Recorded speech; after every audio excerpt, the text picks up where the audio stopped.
du film. Pour moi, encore une fois, la musique, c'est comment on peut dire, c'est le destin, quoi. Il sait tout, c'est tout avant.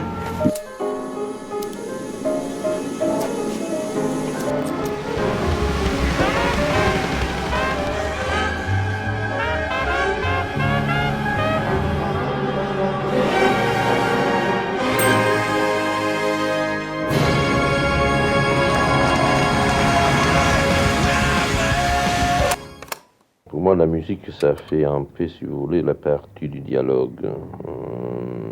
Je cherche, à travers de la musique, de donner des émotions, et surtout, à travers la psychologie du personnage. Le cinéma, c'est de l'image et du son. Et jusque-là, je m'étais concentré sur ce que je voyais, mais pas sur ce que j'entendais. Il fallait maintenant que je réfléchisse à l'aspect sonore de mon film.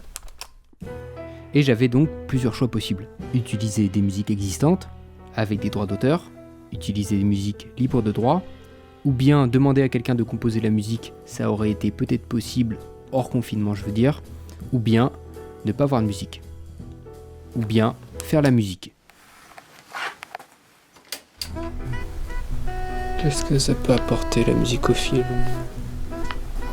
Sous-texte, une ambiance, peut-être combler la monotonie d'un seul décor.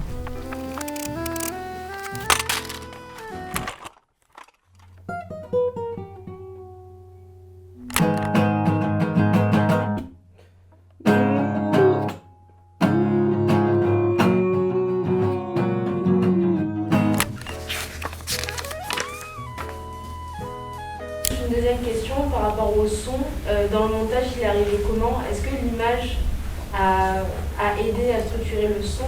Par rapport à la composition musicale et l'image, c'est lequel qui arrive en premier ? Comment dire ? Il y a deux manières d'appréhender le son dans le cinéma. L'intradiégétique, c'est le son qui est audible par les personnages, et l'extradiégétique, qui n'est pas dans la diégèse du film, qui ne fait pas partie de l'action, qui n'est pas lié aux événements dans une œuvre de fiction, la musique de film quoi.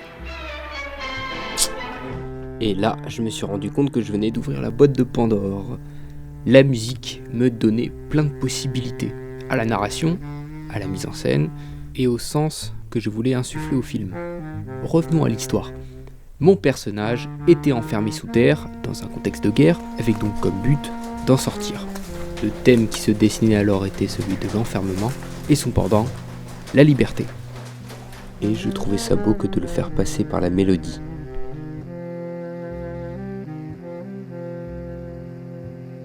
Je crois même que la musique sera au centre du film. C'est la première fois dans l'histoire de la consommation musicale mondiale qu'on entend les mêmes refrains entre 22h et 2h du matin, à Tokyo, à Abidjan, à Tombouctou, à Paris, à Rio. C'est quand même sans précédent. Autrement dit, les musiques populaires ont été liquidées. Il y a deux sens de musique populaire. Une musique est populaire dans le sens où elle exprime un peuple déterminé, comme il y a une musique populaire sicilienne, bien distincte de la musique populaire thaïlandaise du Nord. Et puis il y a une musique est dite aussi populaire dans un sens très différent, voire même opposé, à savoir parce qu'il y a beaucoup de gens qui l'écoutent. C'est pas tout à fait la même chose. Au contraire même, je dirais. Parce qu'il y a une musique populaire, le premier sens que j'ai donné, c'est une musique populaire par en bas. Ça, c'est la vie, les malheurs, les bonheurs, les joies de la vie. Sur ce fumier, il y a des miracles, n'est-ce pas ? Et puis, il y a la musique populaire par en haut. Il y a un grand producteur qui a envie de faire du blé le plus vite possible et qui donc fait le refrain le plus simple possible que tout le monde va mémoriser en une semaine, que je vais écouter le matin en me rasant. Et quand je fais mes courses, dans le Franprix aussi, je vais l'entendre en fond. Ce qui fait que toute la France va le siffloter au bout de 3 ou 4 jours. Donc c'est populaire dans ce sens-là, ça n'a plus rien à voir. Dans l'histoire que j'étais en train de raconter, le personnage allait être musicien. Ce qui allait me permettre de faire deux choses. D'abord, pour le son du film, jouer avec la musique que compose mon personnage, mélangeant donc ce dont je parlais avant, l'intradiégétique avec l'extradiégétique. Puis, pour la dramaturgie du film, j'allais utiliser un axe bien connu, le producteur et l'artiste. Deux figures qui me permettraient de créer une dramaturgie autour du thème de la liberté. J'avais donc là une idée qui me plaisait. Mais l'idée c'est bien. Mais l'idée, c'est pas de l'art en soi. Et c'est après une longue discussion avec mon père que l'une de ces phrases m'a interpellé. Il faut qu'il y ait de la suggestion dans ton film. Jamais eu un bon jeu de jambes. On s'en fout du jeu de jambes. Pour l'instant, t'es en déséquilibre. Marciano, il avait le même problème, et c'est le coup de la ficelle qui a tout arrangé. Bah oui, mais le micro, alors je sais pas moi, la suggestion. Ça y est, non? Ouais, c'est bon. Ouais, la suggestion, oui, comment expliquer ça? Suggérer les choses, c'est-à-dire, il faut pas dire les choses vraiment, il faut les rendre un petit peu floues et laisser au spectateur le soin de comprendre lui-même ou d'inventer par rapport à ce que tu as fait. Je sais pas si tu vois ce que je veux dire. Laisser une part d'interprétation ou de... Voilà, on les esquisse en fait. Faire croire que c'est lui qui a trouvé l'idée. Faut pas les dire vraiment, faut laisser planer des choses. Qu'il est l'inventeur de ce que toi t'as fait. Tu comprends? Ouais. En fait, c'est le rendre actif en fait dans l'art. Tu sais, la définition, c'est faire penser à quelque chose ou à quelqu'un sans exprimer ni formuler.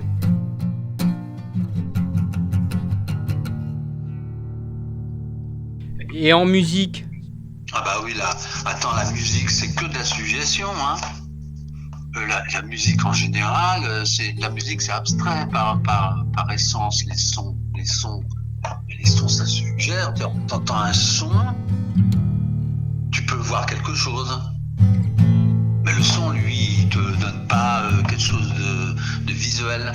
Toi, tu vois quelque chose de visuel par rapport au son que tu as entendu. Le fait de suggérer, Ouais. c'est donner une direction en fait, c'est ça? C'est donner une direction à une idée, à quelque chose de sens. Enfin, Oui, mais tu t'en fais pas les contours précis.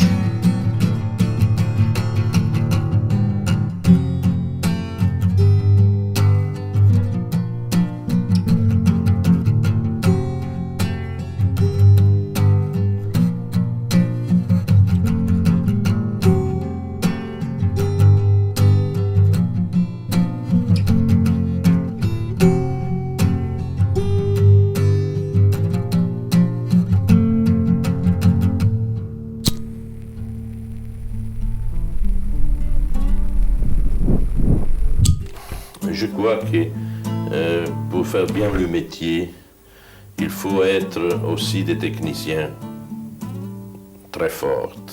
Maintenant, Non, toujours. toujours. Ça veut dire, après, on peut oublier la technique, mais il faut la voir. C'est comme un grand peintre. Hein. Picasso, il a formidable bien étudié le dessin avant de l'abandonner. Hein, pour les petites choses qu'il faisait après, qu'il était aussi sublime. Mais ça donnait l'impression de savoir la technique. Mais c'était un grand technicien. Et aussi pour le cinéma, il n'y a pas de mystère. Non, mais c'est sûr que un artiste, s'il sait bien manier les choses, s'il a une bonne technique, il sait suggérer davantage qu'un autre.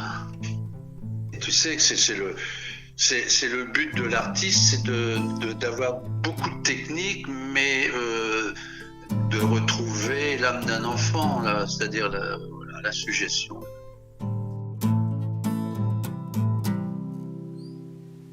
bon, j'en ai fait une. Au doigt mouillé.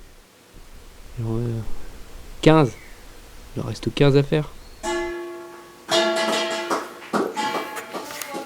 La prise son, mon dieu, oh putain. Bon, pour finir, petite parenthèse sur le son.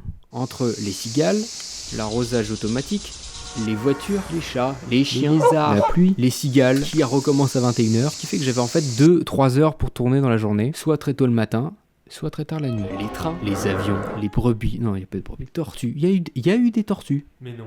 Ah si, je te jure, il y a eu des tortues. J'étais comme ça chez moi, puis j'entends devant ma porte, et je me dis, mais c'est qui? Il y a quelqu'un qui essaie d'ouvrir la porte, machin. Je m'approche, je prends une clé, je la tourne tout doucement, et j'ouvre d'un coup la porte. Il y avait une tortue. Ouais, ça n'a pas été... Bon, après, c'est Mimi, une tortue. Hein.